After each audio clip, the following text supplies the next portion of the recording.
Next door, of course, is the garage entry door. Your home could have more than just 3 doors, but on this one, this is a standard number of doors on most of your rental properties. There you go. Once again, as you notice on this door though, we do have the door viewer, also known as a peephole, which some people say, why do I need a peephole on the garage door?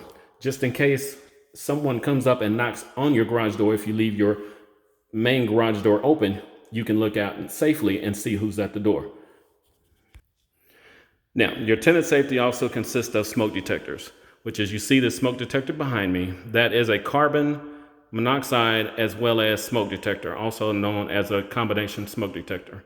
It picks up smoke as well as carbon monoxide located in the home, and it will alert once it detects it.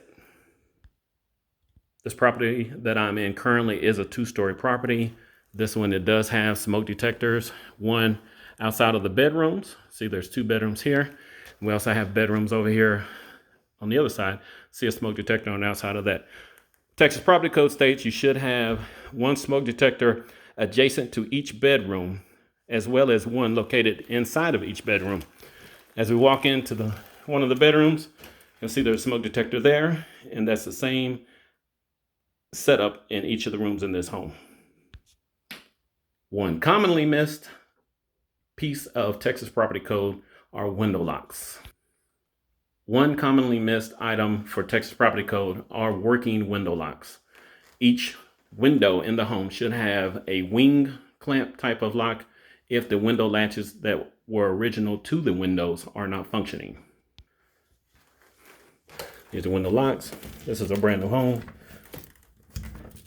And apparently this is not lined up right. One commonly missed item when it comes to Texas Property Code are your window locks. Each window inside the home should have a working window lock and or a type of clamp to keep the window from being fully opened or opened at all. This one here does have the window latches. They are fitting in the grooves as designed, securing the window.